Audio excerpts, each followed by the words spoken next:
That would be helpful.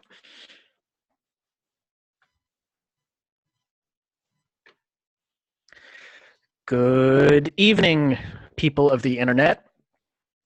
Welcome back to Two Guys, One Car, the podcast that talks about cars, and it's hosted by two guys. Pretty simple topic, really. Normally, we've had like 4 or 5 topics that we go over and chit-chat about. We decided to switch it up this week, try something a little bit different. We're going to start with a lightning round where we're just going to bang off a whole bunch of different things. Phrasing. Briefly, racing, cars, movie cars, just sort of whatever comes up, and we're just going to bang through that pretty quick. So there's going to be a whole bunch of stuff in there. And then we've got 2 bigger topics. The first is Dieselgate, because that seems to keep popping back up in the news. Just the story that does not want to go away. And then the other topic is going to be the silly season, because we are at that point in motorsports where everybody is wondering where everybody else is going to go. So we're going to talk about Formula One. We're going to talk about NASCAR, probably a little, if we have time and interest, just a couple of words on Formula E, because that actually... Oh, yeah, I guess the best thing to do is, first thing we need to do is, it's another evening show. So I think we need to open our drinks. So, Tom, what are you drinking tonight? I've got a Victory Twisted Monkey, Belgian-style blonde ale with mango. That's an interesting name. It also sounds really good. I've got Stone's Notorious Pog, and it is also a pale ale with passion fruit orange and guava. So looking forward to that. That ought to be interesting. So let's open up. Cheers. Cheers. And actually, the very first rapid-fire topic I want to go into is not even one on our list, because it's a very important one to me personally, and that is I sold one of my cars today. Specifically, it is actually sad news. I have a 2000, it's had now. I had a 2001 Isuzu Via Cross, and I said on social media, which means therefore it is true, I think it's the best car I've ever bought. I did 50,000 miles in it. Drove that thing through probably a dozen states. I off-roaded it. I pulled a Ford F-250 out of axle-deep mud with it. That thing was just a beast. It was an awesome car, an awesome SUV, and I'm really sad about selling it. But I sold it to someone who's going to enjoy it. They're going to drive it. I was not doing either of those, so it was a good time to move on. So it's sad that I'm selling that car because I love it dearly. On the other hand, it means I've got more money to put into my cappuccino, which I also love dearly, just as much. So, you got to take the good with the bad. Do, do, do. And this week we'll also mourn the death of my front-end styling, as I had to put on a horrific communist front license plate onto my Golf. As I said, it looked like you hit a tiny billboard. Now it's a small billboard for communism. I love being in a state that only has front plates. It is nice. Anyway. So, let's go into our actual scripted topics. So, first one is the Dodge Charger Hellcat Anniversary Edition. Earth power! Earth power! Gonna go fast. Gonna go fast, quarter mile at a time. With no turns. So they ratcheted this up 10 horsepower, Curly. 10! Ooh. And they put a stripey bit on the back. Oh, that adds another 10 horsepower. We know this. This is science, remember? So fast. I'm just glad they didn't start tacking more names on at the end, like they have tended to do with some of these vehicles. The Dodge Charger Hellcat Scat Pack Anniversary Demon, a limited edition, first sale, launch edition, MAGA. Let's be honest here. Why are they doing a special edition? And actually, I didn't even really bother looking. What is the anniversary they're celebrating? What a good looking question. I didn't actually look at that either. I through the article, honestly. So clearly, it must be a very important anniversary if we don't even know what it is. Is it the anniversary? It can't be the anniversary of the Charger itself, because I know that's older than 1969. You know what? I'm just going to go with it was the anniversary of when they decided they were going to kick that platform out another decade. It's a Daytona 50th anniversary edition because that doesn't make sense. Oh no, because that's probably when they won the Daytona 500 with the Oh, winged yep. cars. Okay, but the full name of it is the 2020 Dodge Charger SRT Hellcat Wide Body Daytona 50th Anniversary Edition. Jesus Christ! And it doesn't have a giant wing on the back, does it? Or a huge nose cone with pop-up headlights? It has a tiny spoiler. Okay, so no. But so all right, so jumping back to the question I started with before I asked the question that neither of us could answer, which is, so why are they doing this? And I know you did your little finger grubbing things, and yeah, the answer is money, because this is a platform that debuted 15 years ago, and there was a modification and a mid-cycle update, but it's essentially a 15-year-old chassis. Yeah, 15-year-old chassis, and they need to keep it, they're just jump starting it every once in a while to make sure that it keeps selling so that they can stretch the life of this out even further and not replace it for a few more years. But I'm kind of disappointed because the first time they did this was the original Hellcat, which was pretty cool. And then they went with the Demon, which was, for all of its marketing gimmicks that were horrific, was actually pretty damn cool. This is kind of a letdown. Like, why not cram on a second supercharger, or how about like a factory nitrous system? Like, you're celebrating the anniversary of a race that happened 50 years ago. You're not even commemorating it in a good way. Like, if they had a body kit that replicated the winged cars, that would be really cool. But this is like a little more power and a name that would stretch around the entire body if you actually put it on as a vinyl. Like, that's not special. That's lame. They did try the wing thing on a pickup truck, and they're probably not doing that because of fuel economy. Moving on. Who cares More about fuel economy in a giant V8 sedan? the government, Supercharged V8 sedan. the government. Government. That's Next right. on our docket, more FCA. Yeah. Actually, but it's actually a positive story for once. They are building a new plant in Detroit. And what are they building in that plant in Detroit? No comment. Well, it's going to It's a be a. three-row Jeep SUV. Well, I think there's been rumors of a new Grand Wagoneer, and it'll be, well, the Grand Wagoneer. That's just what it's going to be. I'll believe But it when I that's see it. or something. It'll be another. Oh crap! What was it? The Commander. New Commander. That's what the world needs. That does still exist, by the way. China. Is it really? Oh, really? I didn't know that. That's pretty cool.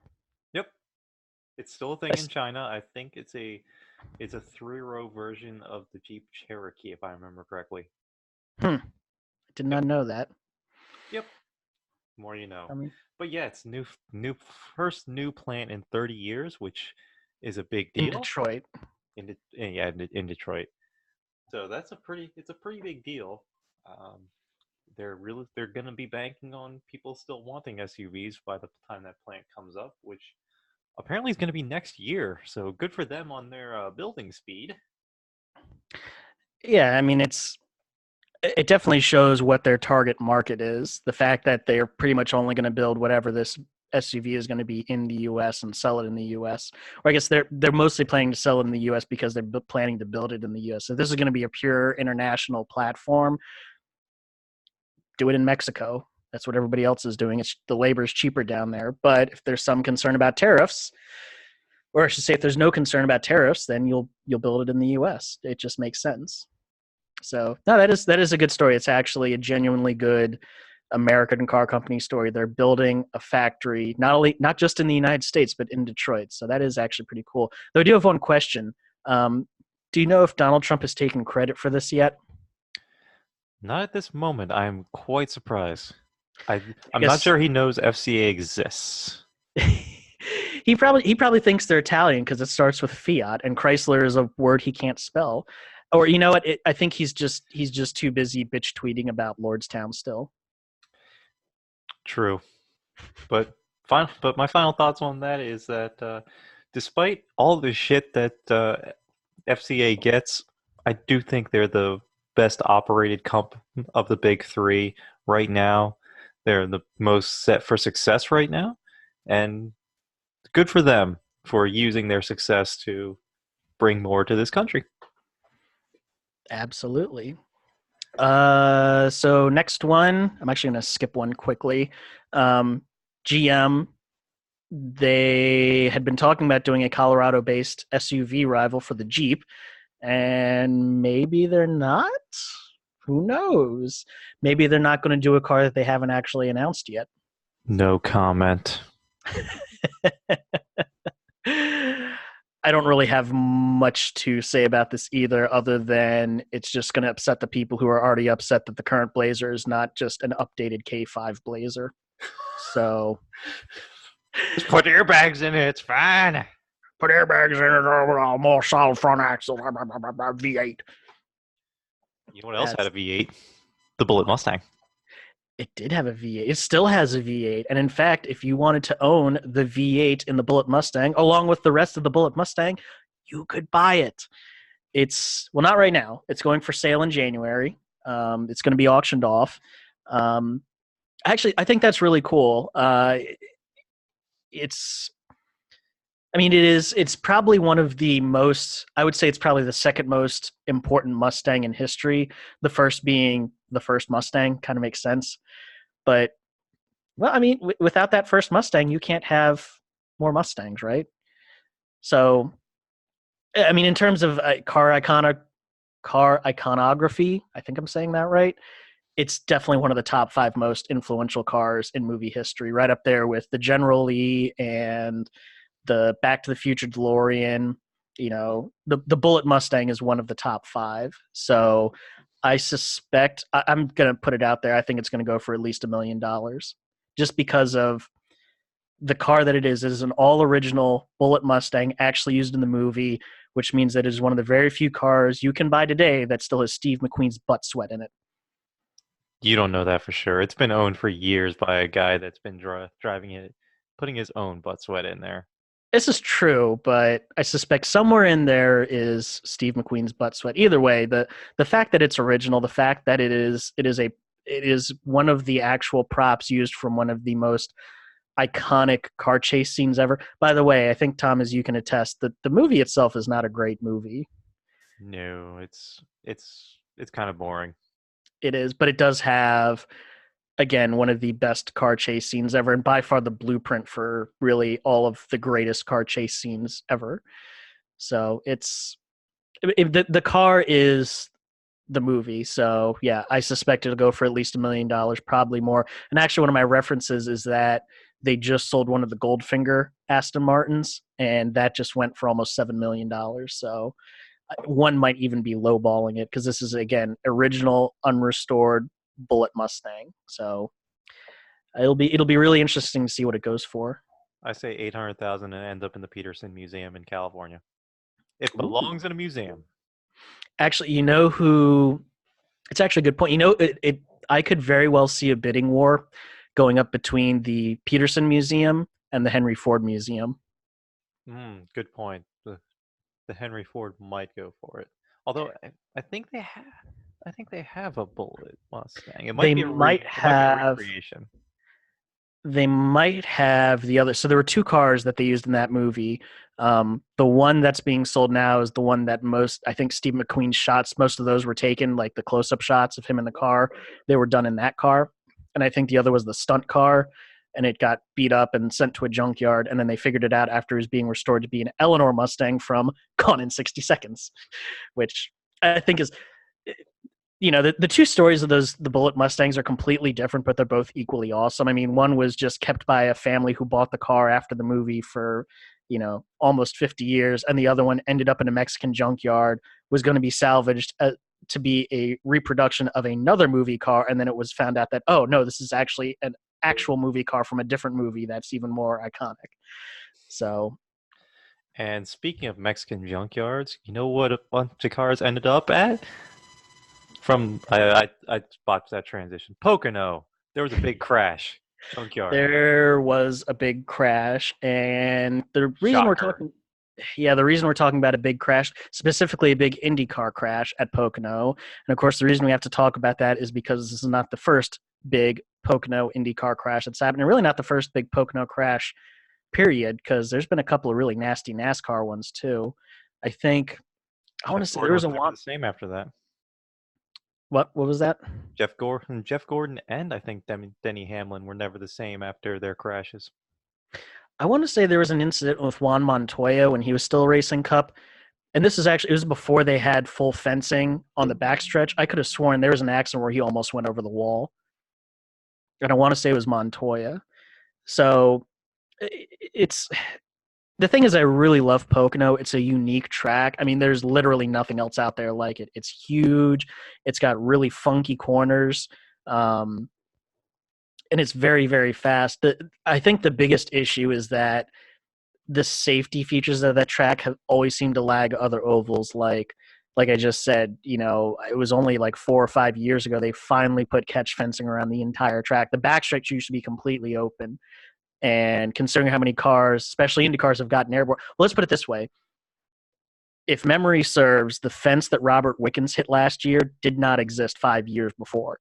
So if that accident happened in 2013, I think it was right before IndyCar came.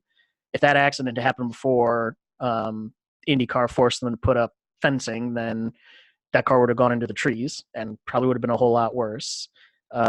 For a long time, they had those dirt embankments as barriers on the inside of the track, and Elliott Sadler found out just how hard dirt is, and thank God he was okay. Um, it just seems like they're constantly lagging, and that's actually safety was a reason that IndyCar left in 1989 was they didn't think the track was safe for IndyCars, and Pocono refused to upgrade the track. Um, but the track is really good, and actually the race today was pretty good, aside from a very nasty and scary accident. And the question that I think IndyCar especially, but NASCAR as well, has to ask, and this is a question that both the series and the fans need to ask, is it worth the risk? You can sort of try to deny it as much as you want, but one of the big calling points of racing is that there's a huge amount of risk associated with it. I mean, you are the ball speeding at a couple hundred miles an hour, and we marvel at their car control because we know what the stakes are if they get it wrong. And there's always been calls for racing to be banned or a track to be banned. I guess what's kind of annoying to me is that this is an IndyCar track, and there's IndyCar drivers saying they don't think it should be an IndyCar track anymore. And to be honest, this is a question that comes up after a lot of IndyCar ovals, and I it's frustrating for IndyCar because I never see that in NASCAR. You never see, oh, this track is unsafe. NASCAR shouldn't come back to it. Yeah, that's because NASCAR have gigantic metal chambers that generally shield you. But by the way, even NASCAR vehicles at Pocono cause serious injury. Just ask Jeff Gordon and Denny Hamlin. Mm-hmm. It's There's a certain point that the danger supersedes what the normal danger at any normal track is, and to me, that's Pocono. You've got super fast straights going into corners that are getting increasingly fast, especially with Indy cars. I feel the turns are completely different than Indianapolis, which is another flat, fast track. These guys, so with Indy cars especially, the rate of speed they're carrying through these turns and the ease at which you can lose the car and damn near lose your life by losing that car, I think goes over the edge of risk. And in both NASCAR and IndyCar, by the way, because the NASCAR race at Pocono is garbage, both of which need to go. I will say the biggest difference between Pocono and Indy is because of the size of Pocono, the width, you can go two cars wide around almost the entire track. Turn two is the exception, as unfortunately Robert Wickens found the hard way. But 1 and 3 and down, basically anywhere aside from turn two, you can race side by side at Pocono. You cannot do that at Indianapolis. So that's a key difference between those two tracks. And I think Indy has got they've had some very nasty accidents, but in terms of multi-car accidents, I think the reason you see them being so much more dangerous at Pocono is the fact that the track is very, very wide, and it's just as fast. The straightaway speeds are just as fast as Indianapolis. So, if you do get it wrong, you've got more of a chance of hitting somebody because they're next to you. So, yeah, again, I'm very torn on this because the track is, it's part of IndyCar's history. Again, it was built as an IndyCar track, but again, the danger is very high. And to be honest, today was just a driver error, and the drivers had to be just as respectful of that danger as anybody else. James Hinchcliffe, he was asked after the accident because he was caught up in it. Do you guys talk about playing it safe? And he said we shouldn't have to. He's specifically referencing last year's accident, but just in general, you shouldn't have to tell your other drivers like, hey, this is going to be a long race. Let's be smart about it, and let's make sure we all get to the end. That is something that should go without saying. And that, by the way, is true of any form of racing. Yep. But fuck Pocono. This is PG-13. Yeah. I get one. You get your one. I've already had mine. Not in this episode, but I've had them before. No, it's an important question that, again, the fans in the series have to ask. And who knows? Pocono doesn't have a contract for IndyCar for next year, and they may not get one. This could very well be the final straw. We'll see. And NASCAR runs out after next year. Yeah, and I think the biggest thing I would be upset about is if both of those races disappear, I think Pocono's track will close. And, it's a unique track. And I mean, and it's a very, long, historic oval track in America. It would be very sad to see it disappear, even if it may be inadequate for today's racing. So I think that covers the rapid fire topic. So I guess let's settle in and get comfy and start talking about some bigger topics. Let's just figure this out. Do you want to talk about racing first and keep the topic going, or do you want to talk about diesels? I'm feeling in a racing mood right now with my flag here, my shirt here. I am too. Notice how they're matching, by the way. Clearly, Tom doesn't have a special allegiance to any of the teams. So let's talk about racing. I have a hot smug right here, so. His other allegiance. Yeah, I need to get. I have a McLaren IndyCar back there, but it's back on the shelf.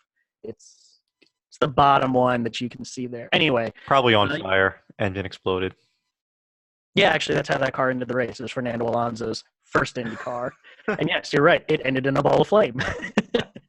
And actually, that's kind of a perfect segue because last week we talked about McLaren. So this is going to be a silly season in general because it's that time of the year where everybody in racing is going to switch seats and nobody knows who except for like the 5 people who actually have contracts. And actually this year... Wait, stop, Curly. This video has gotten far too silly. You must stop it immediately. You need more of a mustache to say that properly. You must stop this video immediately. All right, it's getting far too silly. Monty Python reference for those of you who missed it. All one person that got that? That would be me, by the way. So we'll start with IndyCar because we kind of got off on IndyCar. So we talked about last week, McLaren has bought into Schmidt-Peterson Racing. And the silly season in IndyCar specifically looked to be pretty well set. The biggest domino is Alexander Rossi because he didn't have a contract for next year. He finally re-signed with Andretti and Honda, which I think was the smartest thing he could have done for his career. I mean, he is the top dog there. That is his team, and if he wants to win races and championships with the kind of support he needs to do that in IndyCar, Andretti is really the only place he could go right now. So that was the smart decision. And really, I think everyone was expecting that was going to sort of be it. There's going to be a little bit of movement further down in the field, nothing major. And then McLaren jumps in, and that has this nicely settled concrete that's going to be the 2020 IndyCar series just got shattered. So I think that's cool, actually. But again, McLaren is they're who everyone's looking at, and who they pick for the team is really going to determine the rest of the field because there's some pretty major names that are up in the air. I mean, James Hinchcliffe, of course, is one of them. It's going to be a Chevy team now, but he is very much a Honda driver. So does he break his allegiance with Chevy to stay at the team that has really kept his career alive? Or does he take a risk and jump somewhere else and stay with Honda, who's also been very loyal to him? So that's one key domino. I think Marcus Ericsson's another one, but probably not as key. But then again, who do you replace him with? I dearly hope Connor Daly is one of those names who gets a McLaren seat. I think he'd be perfect for it. And who else did I think would be up there? No, I didn't write it down. Silly me. Damn it, I could see Curly. Tony Kanaan jumping in. That would be an interesting one. A good way to end his career. How old is he now? 60? 70? Yeah, but he's so it was interesting. They were talking about him today because he actually had a pretty good day in his Foyt car. It's the only bright spot he's had all year. That dude rides 400 miles a week on his bicycle. He does proper Ironman triathlons. The guy's insane. So yeah, he may be ancient, but he's a tough old bastard. Which is why he's still got a job with AJ Foyt because he is a tough old bastard who has won the Indy 500. But he's not. He's made it clear he's not really happy at Foyt, and I don't think they're not gonna hold him down if he wants to go. Um, Obviously Alonso is going to figure into that for Indy anyway. Maybe I could see him doing a couple other races I too. have And I a really wild don't card. I have a who wild card because I Jenson have Button. because I have almost no because I have almost no idea how to properly speculate on IndyCar, so I'm gonna get my words in now. Don't don't discount Grosjean. We'll get into that later, but I Grosjean, will I will for a very specific reason. He has said he is not comfortable on ovals.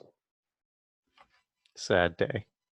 I know. Well, Now I you mean, know he would just crash on the oval, and we've already discussed how unsafe that is, so that's probably fair. actually. So I know you were kind of throwing that out there, but you know a serious scenario for that could be that they have Grosjean for the road course races and Alonso for the ovals. I think that's a very unlikely scenario, but it's one that I could Pretty actually see bizarre. happening. It's pretty Yeah, because bizarre considering how good Alonso is on road courses. the only reason I would say that is because he has very specifically said he does not want to do a full IndyCar season, which I think is stupid. I think he doesn't want to do it. And to be honest, I think the reason he doesn't want to do it is he's kind of scared he's going to get beat because he knows that, IndyCar is it's not perfectly flat. I mean, what team you're on does to some degree dictate your success, but it is very much down to the driver. And I think he's worried that he would get quite badly shown up, I think, at a lot of these tracks. Rubens Barrichello, when he left Formula One, he went to IndyCar, and you know, yeah, he was further along in his career than Alonso, and to be frank, he was never as good as Alonso, but he got beat pretty badly in IndyCar when he came over. So um, I think Alonso is worried that if he goes to IndyCar for a full year and he doesn't have a very good year, that's going to be the end of his career. Nobody's going to want him because he hasn't really done anything great in Formula One in a while. The WEC championship he won was, I mean, everybody else had one arm tied behind their back. It would have been more amazing if he had lost it. So you have a couple of bad years in Formula One, and if you have a bad year in IndyCar, it's like okay, maybe Alonso isn't that good anymore. So I think that's probably why he doesn't want to do a full season. Is he's afraid he's going to get his ass kicked. Let me throw out another bit of insanity because I don't know enough IndyCar drivers to be able to speculate. But Kurt Busch does not have a contract next season. That would be an interesting one. He has expressed interest in doing IndyCar again because he really enjoyed his Indy 500. He had a lot of fun. He was really good at it. He was. He was. He took to that really well. I think he took to it better than I expected him to. Again, he was on Andretti, so it helped. It helped he had a good team, but he did a really damn good job. So yeah, that would be kind of fun. I think the You know what? Busch brothers could probably get tossed into lawnmower racing and be able to do well in it. I want to see that actually. Toyota powered lawnmowers, right? Of course. Actually, I could see potentially Kurt it would be a total wild card. I could potentially see him being part of the McLaren effort somehow. Yeah, that's what I was implying. Yeah, that would be pretty neat though. I would welcome that. Or even Kurt Busch and Romain Grosjean. Actually, that would be a hell of a pairing. That would be like putting Ricky Bobby and Sasha Baron Cohen's character together on the same team. Gerard. Yeah. Actually, so since we're throwing out names, another one I could, if the right opportunity came, and specifically the right opportunity being Chip Ganassi fielding a third car, Kyle Larson. Because he has talked about he wants to do the Indy 500. I feel like And he needs to test the waters first before doing a full season. The Indy 500 seems to be like an initiation for guys trying to move over. So I feel like he has to get his feet wet first before a full season. it would really depend on what happens in his contract negotiations. I know Chip doesn't want to lose him, and I mean that would be if Kyle doesn't think that the NASCAR program is working with Ganassi, at least not for him. I could see that being a way that Chip keeps him on the team. Is like, all right, do you want to try IndyCar? So again, another kind of wild card. I'll say it's slightly more realistic that Kyle Larson would end up in an IndyCar than Romain Grosjean. And more likely Kurt Busch than either of them, honestly. I definitely agree with that. Or we go for the ultimate wild card. Jeff Gordon decides to finally just come out of retirement and man up and do an Indy 500 like he should have 25 years ago. And then he permanently breaks his back at Pocono, and we go dark. Ow. And on that bombshell, let's jump to Formula One. Specifically, the team that you are just blatantly advertising all over the place. Not a sponsor. Though, if Aston Martin Red Bull Racing wants to sponsor us, I am completely open to that. I've got a hat for you. Just duct tape over infinity. It's fine. No hard feelings there. But they actually made some pretty big news this week, which is amazing considering it's the summer break. And what was that news, Tom? What did Red Bull do? Well, after committing to Alex Albon for the rest of 2019, they didn't quite specify what car, I don't think, because he is now driving for Toro Rosso. I botched this. Wow, you really did. Pierre Gasly. They said they committed to Pierre Gasly for the rest of 2019, but then decided to send him down to Toro Rosso, where he's going to run the rest of the year with Danny Kvyat, who we all thought would be replacing him at Red Bull if that were to happen, but instead they have decided to promote Alex Albon to the top seat. Now, a lot of speculation behind this is that this is a move to test the waters of both Alex Albon and Pierre Gasly, because Brandon Hartley did not have a very good year last year, so it was really tough to gauge what Gasly. He actually had a decent. Well, yeah, compared to Gasly, Brendan Hartley had a pretty terrible year. He had a decent year overall. I mean, the biggest issue was that Brendan Hartley was being put in a car that really just wasn't very good. You know, that was the Honda guinea pig, and the Honda engine at that time was pretty pathetic. And actually, so part of the speculation is so actually Red Bull did specifically say for a long time, for the first 10 races of the year, that they were committed to Pierre Gasly at Red Bull Racing because they knew that they had given him a very difficult task. He got promoted because he was literally the only driver that they could promote into that seat when Daniel Ricciardo failed. So they knew that Gasly really wasn't ready. They were going to give him a lot of time, but Red Bull also expected that the Honda engine wasn't going to be that great. You know, they knew it was going to be, they knew that the first year was going to be a learning year, it was going to be a growing year, and they were willing to compromise that to grow that relationship and build for the future. But Honda's ended up doing a really damn good job, and those expectations have changed. I mean, I know you and I, when we talked about F1 preseason, we were expecting maybe something at the end of the year, like a Singapore or a Mexico, for Red Bull finally winning a race. And Max has won 2 and almost won 3. Not just 2, and it wasn't even like a Singapore or a lucky win. He He straight up won and almost won a third when he Yeah, was ahead most of the race. and he's had a really good year. He's had a ton of podiums. Um, you But know the therein lies the problem, eh?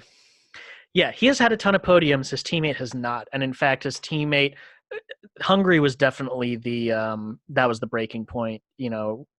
Max was stellar, but Gasly was nowhere. And actually, the professional Formula One pundits have pretty well said that if Gasly had been anywhere near Verstappen, he could have helped keep Hamilton behind. Basically, Red Bull could have set up a strategy that had Verstappen in front, Gasly in second, and Hamilton in third. And as we've seen in Hungary, that makes it very difficult to you can't get the lead driver because actually it was 2 years ago at Hungary when Vettel had a steering problem.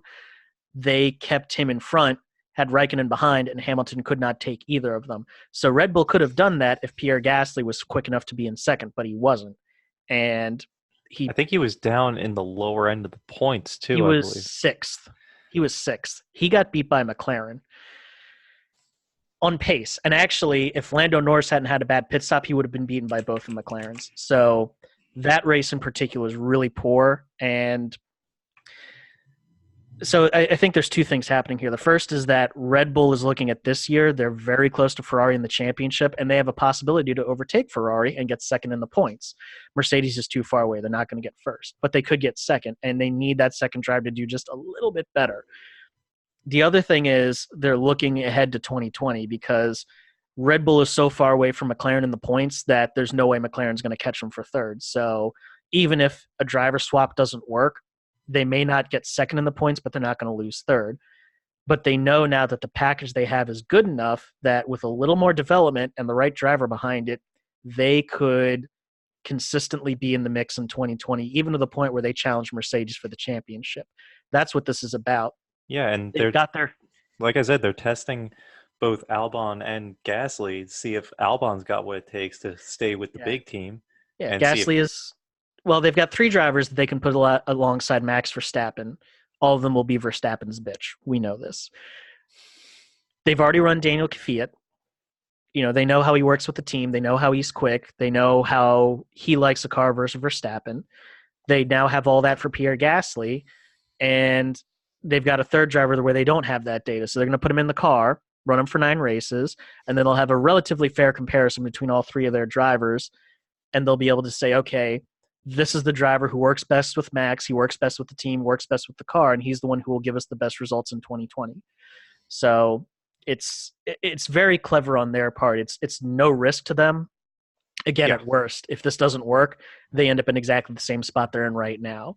And if it works out, they could do better this year and also better next year. So it's clever on their part, and I think it kind of makes up for the fact that they got caught flat-footed when Ricardo decided to leave. So So Curly, make yes, it place your bets. Who's your 4-man lineup next year? in the Red Bulls, Yep. um, well, obviously the easiest one, of course, is Max. He's going to be in a Toro Rosso.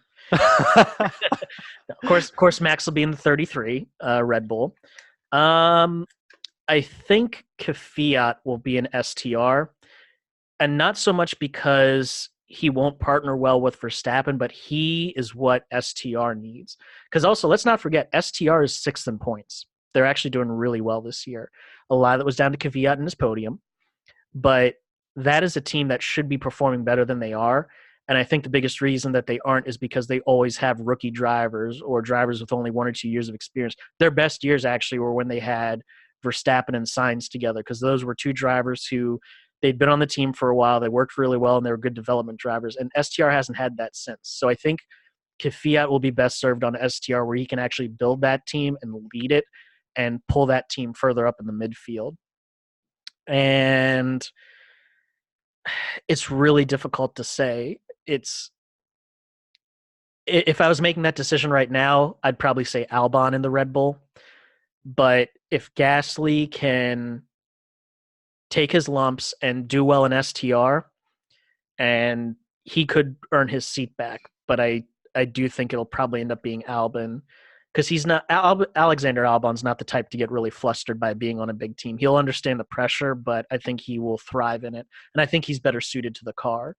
apparently his driving style is very smooth, which is what the Red Bull car likes, and Gasly is very aggressive, which the Red Bull car does not like. But the STR does like that.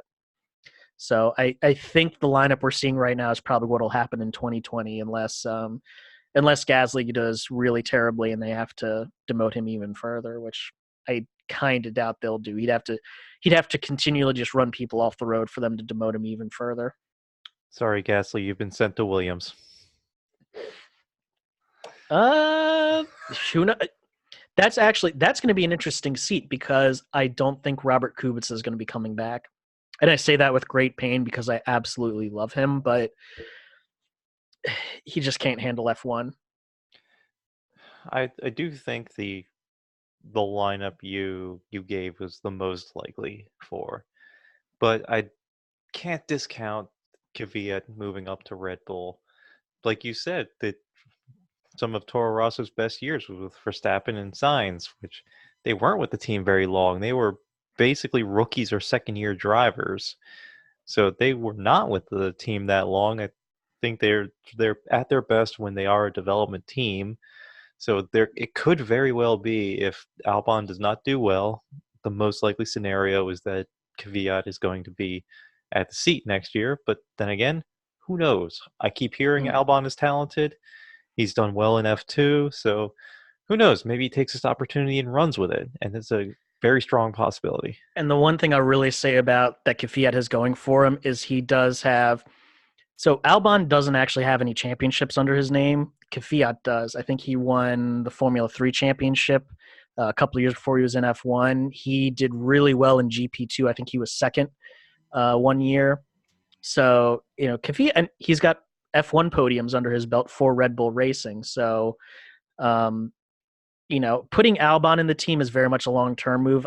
If Fiat got back to Red Bull, I think he'd only be there for a couple of seasons until Albon or Gasly are really ready to take over that mantle. And that's also why I think if I was Fiat, I would want to stay with STR because he could actually sit there and develop that team and be the anchor because they do need to. Red Bull still needs to develop their drivers with that team, but they're at the point where they can't bring in two new drivers every year. They just don't have that pool anymore. So, Kafia could be the anchor in that team. They can bring in a new driver, train him up, and then move them forward. And to be honest, I think, it's not winning a world championship, but that's a really good way of cementing your legacy as a driver is just being an anchor. That's what Sergio Perez does. He is an anchor for Racing Point. And he does I a good thought, job of it. I thought Lance Stroll was the leader of that team. Oh, yeah, in terms of money, yes. But Sergio is the one who consistently brings home the points, and that's what you need. Except when he crashes in the rain. So other F1 silly season. Curly, who you got in Mercedes? That's the other Bo- seat that's kind of up for. Botas, because everyone thinks that Esteban Ocon's going to get it, but Toto Wolff is very smart and analytical. He has hard data on Valtteri Bottas, who, by the way, is having a wonderful season. He's not having a great season as his teammate, but he's still having a damn good one. I mean, if you look at his 2018 versus 2019, and even if you look at his 2017, he's doing way better than he's done the last 2 years at the same point in the season. So, he's Mercedes would be foolish to get rid of him right now. He hasn't had the greatest races in the last couple of weeks, but he's still doing really well. And you've got a very proven driver who they've got the data on. They know how he works with the team. They know he's doing well. They know he's improving versus a driver who hasn't raced competitively in a year. So you're going for a known quantity versus someone who could be better. And I think Mercedes is going to go the conservative option and go with Bottas. That being said, I could very well see Esteban Ocon in a Williams because Williams is kind of the Mercedes junior team. And I know it would be a crappy seat for him, but any F1 seat is better than nothing. Now, he has to be careful there because, of course, his teammate would be George Russell, who is also the Mercedes. Those are both Mercedes future drivers, and he has to show up George Russell, which, to be fair, is going to be difficult because George Russell is damn good. That's I kind of had the feeling you'd stand for Williams there, and to the same logic, I think there's a good chance that Gene Haas backs up a dump truck full of Haas Automation's worth of money and tries to pull Ocon away from him because they cannot take too much of their two drivers running into each other and Grosjean wrecking at almost every opportunity. I don't doubt that for a second, actually. So I think Gene Haas will take a dump truck full of Haas Automation money to get somebody to replace one of those drivers. I think you're right. It's probably going to be Grosjean who gets replaced. And of course, the question is going to be who do you pick? Ocon would be a good one. Mercedes has said if they don't have a seat that they can put him in, they are open to him being farmed out. And Haas would be a really good choice for him. It would be a great place to show he's still really good. He can learn from other cars. Obviously, Mercedes would be happy to have him learn some Ferrari secrets if he can. Um, it'd be a good choice for him. But again, if the choice is a Mercedes affiliated team or a um, uh, Ferrari affiliated team, or really anybody else, Mercedes is going to want they're going to want their driver in a Mercedes car, even if it's a crappy one. So now that I'm actually Googling Scuderia Ferrari right now, another wild card for the Haas ride, Pascal Wehrlein is a Ferrari test driver right now. He is. He also he races in Formula E for Mahindra. He actually had a pretty good season in Formula E. He got literally within 100 feet of winning a race in Mexico, and then ran out of battery. And that particular race didn't go. He still finished second, but he could have finished first. And actually, the other person I would throw in the mix for a potential Formula One seat next year is Stoffel Vandoorne. So again, he's also in Formula E. He's currently racing for HWA, which is Mercedes' satellite team for DTM, or was when Mercedes did DTM. And he's also had a pretty good year in Formula E. Not quite as well. Actually, I think he had a better year than Wehrlein did. Um, Now, Mercedes and Porsche are both entering Formula E next year, and they need drivers. And the two HWA drivers are the most likely picks for Mercedes for their Formula E team. But if Haas or even Williams, if they came knocking on Stoffel Vandoorne's door and said, "Hey, we can offer you a Formula One seat," I would be really, if I was him, I'd be really hard pressed to turn it down, especially if it's Haas because they are pretty good. And their finishes have not shown that this year, but like you said, but yeah, I think they've been through a lot of turmoil this year that I think is probably going to be resolved by the end of this season. And yeah, it's going to be a wild card to see who's that second driver. I don't think they're going to replace both. They might, but I don't think they will.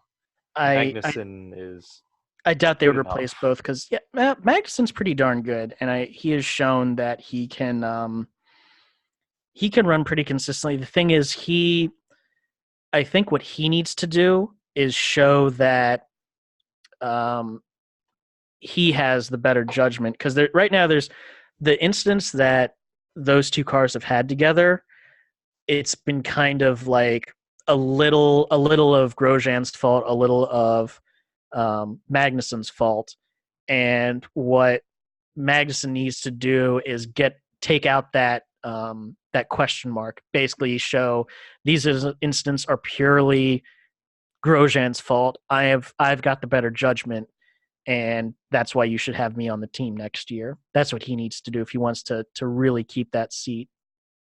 And to be fair, like for example, Spain, he ran Grosjean off the road. There was not any little bit of Grosjean, a little bit of Magnussen. Magnussen ran into his teammate, took the position, and then he damaged his teammate's car to the point that he fell out of the points. And that was a solid 5-6 finish for them.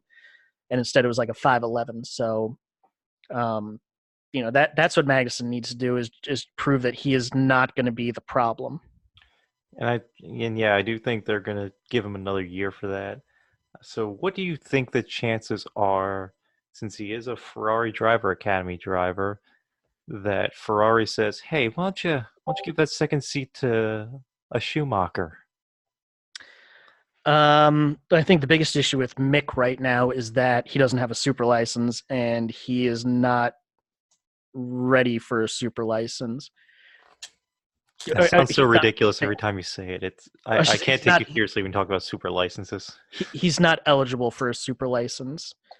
Specifically, I don't think he's got the driver points that he needs to have a super license. So I don't think that's going to happen next year. Now, actually, what the real key really isn't this year. It is positioning yourself for 2021 because the two top names in Formula One go out of contract at the end of 2020. This being Hamilton and Vettel, and both of them are they're at the point where they've got to make the life decisions. In the case of Hamilton, he's probably going to become a six-time world champion this year. Unless something very weird or tragic happens, I think he's going to win his sixth. He could win his seventh next year, and I wouldn't even bet against it. So you've literally tied the greatest driver of all time. By the way, next year I think he'd also be at the point where he could take over. Um, he could take over Schumacher's win record. So if he does that, if he breaks literally all the records left, does he want to keep going? Is there a point? Is he still enjoying it? Is it time to say, you know what? I've never been hurt in an accident.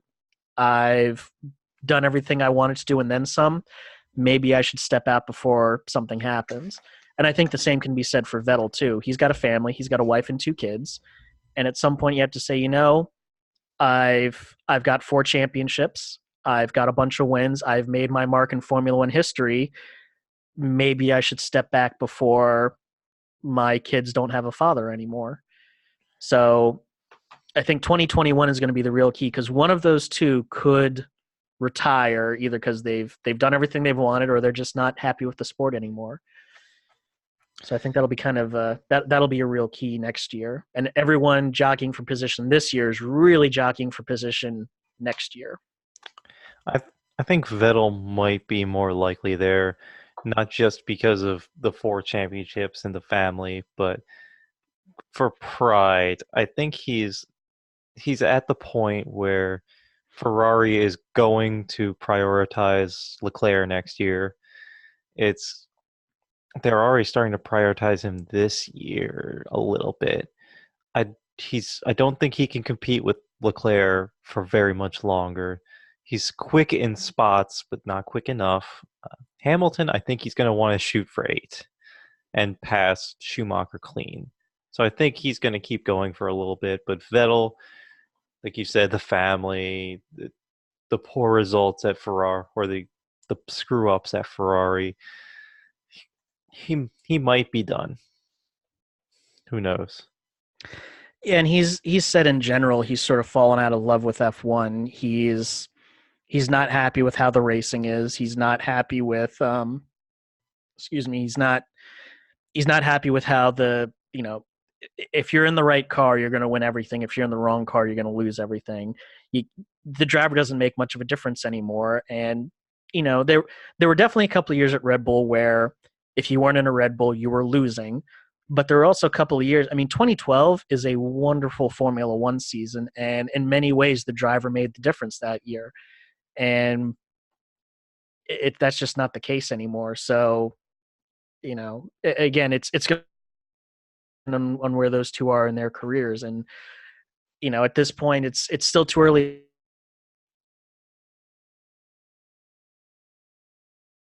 You have to be ready for those possibilities, and you have to be putting yourself in position now to take over one of those seats if the opportunity arises. Yeah, it's going to be interesting, and I'm going to use this opportunity to transition over to NASCAR because I think another guy on the verge of retirement, and it kind of sucks because I'm just starting to appreciate him, is Jimmy Johnson. Uh, the NASCAR silly season, I think, it's not going to be too complicated. Right now, the only peg that needs to move right now is a driver I'm not even sure Curly knows named Matt DiBenedetto. I've heard the name. He's If you put up 3 photos of different drivers, I would not be able to pick them out of the lineup. But I've heard the name. he's got a very plain face, so I don't blame you. A lot of the drivers kind of do, but That's no, I fair. just yeah, he's That's fair. yeah, I just don't know him well enough. But I've But heard the so name. but so basically, you mentioned the IndyCar race this weekend. The NASCAR race was actually really good as well. I was really surprised. Uh, this guy who's Bristol, running, right? yeah, this guy running the 95 car, which is a Joe Gibbs satellite team, uh, has he almost won the race in a number 95. He was leading the race with 15 to go and had led for a good 30 or 40 laps until Denny Hamlin went by him and broke his heart. I think he literally went to tears in the interview afterwards because he wanted it so badly. Uh, that week he had just been told that he was going to lose his ride next year to Christopher Bell of the Xfinity Series, a Joe Gibbs feeder driver. So not a huge shock. Joe Gibbs satellite team, no room. So put new driver in satellite team. Makes all the sense in the world. But a real shame for a guy who has overperformed in literally every car he's been in and has slowly moved his way up from that terrible BK Racing car to the 95 car and has gotten top fives and top tens in both of those cars. I think he's got like 3 or 4 straight top tens in a car that's not very good. So I think there's going to be a lot of teams that should be looking out for him. A quote from Kyle Petty this weekend in the booth, which by the way, gold. Kyle Petty is the man. Said that I He think. does have a very loose filter, which Oh yeah, there's no NASCAR filter. needs. Yeah, NASCAR needs that. there's no filter. He straight up said, I could give you a long list of drivers right now that should be very afraid right now because Matt DiBenedetto deserves their seat, which was hilarious. And I think 2 of the drivers that are the big sort of rumors right now are the 2 Haas guys of Clint Boyer and Daniel Suarez. Suarez has an option for next year. I don't know Clint Boyer's contract status, but he has underperformed at Haas. That's a possibility, but I would throw out the wild card of Jimmy Johnson calling it a career. He's at the point where he might not make the chase. He doesn't have his longtime crew chief anymore. He's not going to win an 8th championship, not with the way Hendrick's performing, not at his age. He's won 7 championships. He's won, I By the way, think how he's old is he right now? Do you know? mid to upper 40s. Okay. But he's won all these races, and I think he might call it quits here soon. I know you don't follow NASCAR as much. He's 43 actually. Okay. But what do you think? Um, for Jimmy, I agree. Because he's been racing in Cup for what 2002, 2003, so somewhere between 15 and 17 years. I mean, 15 to 17 years, and as you said, he won 7 championships, so a give or take 40% success rate. Um, Third most wins all time, I think. Um, again, he's kind of like a Vettel or a Hamilton. He's got nothing left to prove. His place in NASCAR history is cemented. And I know he's had a couple of big accidents, a couple of injuries. So it's the same question that these other guys in F1 and also in IndyCar have to ask. Do I want to keep going? Is it worth it? Do I need to keep pushing myself? And am I still enjoying it? I think in the case of Jimmy, he has been somewhat vocal that he's not enjoying it as much as he used to, partly because he doesn't know why he's slow. And yeah, if you're not enjoying it, if your place is secured in history and you've got a family to come home to every night, sometimes you say, you know what, I'm not going to put 100% into it, and I should just step out of the car for someone who will. So I don't, to be honest though, for Jimmy, he still has a lot of fans. I think he would want to do a farewell tour. If he was going to retire, he would have announced it earlier in the year. So I could see him doing at least one more year just so he can do that retirement tour. That's fair, but on the other, it's tough because I kind of see the situation where when he was coming in, Jeff Gordon was kind of on his way out, and I know he stuck around for several years after that, but Gordon stuck his neck out, got Jimmy the ride, and kind of stepped to the side on in Hendrick Motorsports to push Jimmy a little bit further ahead. And if he like De Benedetto has the respect of most of the garage right now. Maybe Jimmy says, "Hey, maybe he takes some of his money and puts resources into a satellite Hendrick team, gets Hendrick to get another car running to get him ready to take Jimmy's seat. Maybe he sticks his neck out for him. So maybe he does another year. Maybe he just decides that enough is enough. I'm not good anymore. I don't want to do a sad last year. You It's say it's that, tough. but the last two, well, no, two out of the three drivers who did a farewell tour that final year ended up being pretty good, and those two would be Jeff Gordon and Tony Stewart. Jeff especially had a really good last year. I'd argue Tony Stewart's last year wasn't that good aside from the It, win. yeah, but that was also a pretty damn big highlight. It was a good I will. win. It was a great win, Jeff but definitely had he had a really good final year. I mean, because he almost won the championship, right? I think it was. he got close. I don't think he was I think that he was close. eligible. He was eligible in the last race, if memory serves. But either way, Jeff definitely had a good final year. I think maybe for someone like Jimmy, it takes the weight off your shoulders to say, all right, this is it. I've got nothing left to lose. I'm going to go for it. So yeah, it's it's difficult. I mean, it's a tough decision to say I'm going to walk away from what I love doing, what I've done for, all of my life. And the biggest thing is you have to have something to go to. I think in the case of Jimmy, he hops out of the seat, hops up into the timing stand or the spotter's box, and he will continue to work with Hendrick for years as a consultant and a driver coach. I think he'd be really good at that. I'd say driver coach or commentator. I think he'd be a better driver coach than commentator. I mean, he's certainly smart. He's not.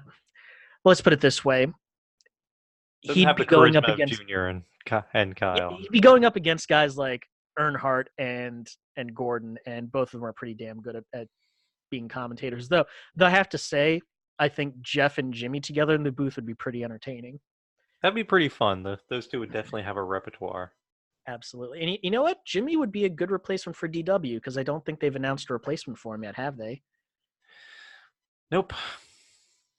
So that'd be there. You go. There's some intrigue there. Yeah, it was. Um, I was thinking through that as we were as I was talking about as you were talking about Vettel retiring. I'm like, wait a minute, De Benedetto could take that seat. and Ferrari. No, De Benedetto to Ferrari. That'd be interesting. Matteo Binotto goes onto the stage and says, Vettel is retiring, and we've decided on a replacement. He's an American, and he's done NASCAR, and he would probably get fired before the end of the speech.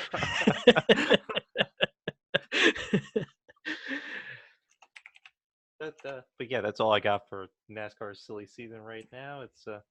It's not too silly right now. No, there's not really a lot to say about Formula E that I haven't already said. Really, there's three big seats open. One of them is out of the four big seats for the Germans. One of them's already been filled, which is Andre Lauderer. Now, the seat that he vacated does need to be filled, and that's a good car because that was the car that won the championship. And everyone's expecting Porsche and Mercedes to be really competitive. I think they will, but the thing with Formula E is, even if you are a big, huge money team, that doesn't mean you're going to win. Good example that's BMW. They came in this year, they had a good start to the year, and then they got their butts handed to them. So, or Nissan too, same thing. Came in strong but couldn't put it together. So that's kind of one of the reasons I enjoy Formula E is that it is very It is very competitive. It's randomized almost too much, but it is fun to watch. So those are going to be very coveted seats, and who knows who's going to end up in them. And again, those seats or some of the drivers in Formula E could end up in Formula One again, which would be fun. So yeah, I think we've beaten the silly season to death. I think we can briefly talk about diesels for a minute, two, or not. Are you choking on the diesel fumes? Sorry, too many diesel fumes around here. The yeah, They're emitting too much. there were a couple of developments this week about diesels, but to be honest, I didn't really find them all that fascinating. The only thing I found fascinating was there was a opinion column on Jalopnik, specifically what they call it, the big diesel eye grows, and there were some pretty damning accusations in that piece, specifically about Bosch, um, and that it was Bosch was complicit in the diesel tampering because of their software, and that's a pretty important accusation actually, because the work that I do on exactly the same type of products, ECU design, the end use software, the actual vehicle calibration, the software that would be used to um, run the car on the road and potentially defeat emissions testing, that's all done by the OEM. And it's not like there may be tools in Bosch's development software, but they're not supposed to be used on final vehicles. So I found that to be a very damning allegation. Now, if it's true, that's explosive, but I also feel like that might be libelous if it's not correct. I'm not entirely sure that blogs and internet speculation count under libel laws, but then again, I don't know the libel law in this country, so who knows? But I should say that's an accusation I would make carefully. So I mean, that is a question I have had is how because I remember specifically with Mercedes and VW, Bosch ECUs were used. No, I'm sorry, Volkswagen and Chrysler, Bosch ECUs were used. But again, Bosch shouldn't have anything to do with the calibration. They would provide software that proves that the part is functional, but not like um, they're not going to provide the software for a Volkswagen Scirocco diesel or whatever. Like all of that's going to come from Volkswagen. Now Bosch may put it in the controller, but they don't create that software. They just put it in. VW sends them the file and then they put it onto the controller. So yeah, it's. But that particular accusation, if it turns out to be true, that is going to be explosive, and that again that comes into who was liable for what piece of the software and what was actually used. And if it does turn out that Bosch was either complicit or helping in this kind of a scandal, then that would be well, I'll say it'd be good news for my employer. I'll put it that way. well, I don't know. It's the connection people have been trying to make since the beginning of Dieselgate. The whole, I think the whole reason this came back up, because it comes back up weekly, is that Daimler got fined 1 billion euros for their C and E class diesels, and the one link that everybody goes back to when they talk about Dieselgate is Bosch, because they're in Mercedes, they're in VW, they're in Audi, they're in the Chryslers that got fined, they're in Fords and Chevys, each of which have lawsuits against them for emissions. And I don't think, like you said, I don't think that is it may not be a valid accusation. I don't work on powertrain, so I didn't work on powertrain, so I don't know the kind of discussions that happen. I know that the tunes and calibrations and fuel economy are all done by the OEM, but in every other component that I've worked on, the supplier has been there throughout the design cycle. So I would think Bosch knows. They know how their product gets used. So that could get complicated, but I don't Again, think that's enough to implicate them. yeah. So to put this into a little bit of context that I think gets lost, Bosch is, especially in Europe and especially in the German, because remember Bosch is a German company. Specifically in German vehicles, Bosch is the electronic supplier you go to. They are the biggest, and they're one of the biggest in the world. Period. So it's not surprising that um, they keep showing up just because they are, that is the part that's being used. It's, Bosch makes really good electronics controllers, and OEMs are going to buy the best if they can afford it. And Bosch, to be fair, and I know I'm saying this as a competitor to Bosch, they build really good equipment. They have major resources, so it's not a surprise to me that this is a company that keeps coming up, or I should say, it's a controller that keeps coming up. Because the other thing is, you know, the inputs and outputs, all an ECU is a switch box. It's just a very smart switch box. It just turns things on and shuts them off. That's all it does. And how exactly it does that is more or less the same no matter what you're putting it in, whether it's a one-cylinder moped or a six-cylinder Cummins. All it's doing is turning things on and off. And if you've got one that is designed for a four-cylinder diesel, it doesn't matter if it's a Mercedes or a VW or a Chrysler or a Ford or whatever. It just has the right number of inputs and outputs. And a lot of times that design keeps getting reused because you don't need to reinvent the wheel. you know the shock absorber that goes underneath my Tacoma is not all that different than the one that goes under your Golf in terms of how it works. It's the same with ECUs. So the real question is going to come down to specifically the emissions defeat. Who wrote that software? If it was written by Bosch, that implicates Bosch. If it was written by the OEMs and it's different for each one, then the responsibility goes back to the OEMs. On the other hand, it is a bit disconcerting that multiple companies who shouldn't be talking to each other all ended up with the same solution. That's what is concerning about all of this, is that you've got, FCA, an Italian American company, came to the same solution for meeting their emission standards that Volkswagen did. And that That's Mercedes did. Yeah. And we do know there is, the Germans, I could maybe see that working because they do have some history of intercompany collusion. It's pretty old, but it's It's happened. called collaboration, Curly. But you know, it, again, there's a lot of different players here, and again, I am very curious how that works out, because obviously it in many ways it affects me, because In a if lot of they're, ways.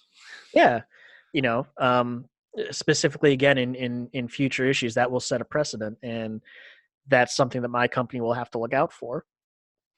Do we, how much responsibility for things like software and development do we want to take on? And I know specifically for Hitachi, we don't do anything with vehicle calibration. All we build is functional software, basically the logic that turns the switches on and off. When those switches are turned on and off, and what data um, uh, makes that functionality happen, all that comes from the OEM. So if there was a similar case, I can say pretty confidently, at least from what I've seen, we wouldn't have that same issue. But Bosch and Hitachi are two very different companies set up in very different ways. So that is going to be a very interesting development. And if there's evidence of that, that's pretty damning. Yeah, I don't know. It's Dieselgate. Like you said, it's that thing that just won't go away. It it's going, and I think it's going to keep going until diesels disappear. It will. I don't think you're wrong about that. Um, The one thing I did think was good about that article in Jalopnik is that it does kind of remind you that the big headlines all came 2 years ago, specifically with Volkswagen. But there have been a lot of developments in that story that have happened kind of under the radar because it's no longer shocking anymore. And to be fair, there have been a lot of other things going on in the world that have kind of taken our attention away, both in the U.S. and abroad. But this is still a very important story overall. And again, I think when there's more hard evidence for who had responsibility for what, I think that's going to paint a clear picture of supplier, OEM, and government relationships and how those responsibilities and professional relationships are going to be managed. Yeah, you're absolutely right. The when Volkswagen took the bullet, they essentially took the bullet for Chrysler, for Bosch, for Mercedes, because we kind of, like you said, everybody kind of forgot about Dieselgate after the big news, after Volkswagen took that hit. Mercedes has racked up so many fines and had so many raids against them that, and it's just flown under the radar because Volkswagen was the first and they were the biggest. Um, so do I? It's it's an interesting thing between the OEM and the supplier, and it differs every time. It differs between the relationship of suppliers differs between GM and FCA. I'm sure you know that from experience. Mm-hmm. It differs from OEM to OEM, and I have unfortunately have no experience with German companies and how they, or German OEMs and how they interact with their German suppliers. So I don't know what they're talking about and how they're working together. Are they going to It's very investigate Bosch? professional and structured. Yeah, you're probably right. But if I don't know. I don't even know if Bosch is going to be investigated at this point. I don't think they will. I think a lot of the governments have kind of forgotten about it at this point, and Germany, I think they're at the point as a country where they're not going to go and investigate their biggest supplier. No, because there's definitely some the German government's going to be careful about the type of cans of worms that they open. Pushing back against the OEMs. Well, I mean, automotive in general is I think it is it's definitely one of the biggest, if not the biggest, driver of German industrial income, and the German government's going to be very careful about finding that and dismantling it and damaging it because they can't afford to ruin their own economy. And any kind of major prolonged investigation and fine and criminal charges against those companies will hurt their economy overall. So you're right. There's going to be a point where people sort of quietly go, okay, we're not the public isn't interested in this. Um, they've got their scapegoat. Let's just move on and sort of let the rest of the skeletons stay in the closet.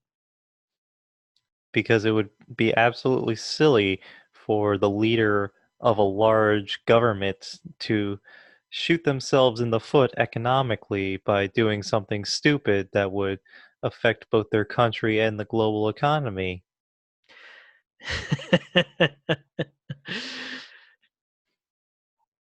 Are you? Flash picture. I'm waiting for pictures of Boris Johnson and Donald Trump to be flashed on our screen. I was gonna say, are you implying that there's a country in the European Union that's about to blow themselves in the dick? That I said that terribly. Shoot themselves in the dick. You know what? I shouldn't have fixed that because I think initially it was a whole lot funnier. There's an entire scene on Clerks about this very situation. I'm not going to relive that discussion right now. So I think now that I have thoroughly broken the show, I think it's a good time to end. Well, it's been fun, and hopefully everyone enjoyed. Like, subscribe, do all the internet stuff, and we'll be back in a week with more topics. And hopefully more news. Yes. Well, definitely more news, and we'll try to put our own spin on it. So thank you all for watching, and we'll see you again later. Peace.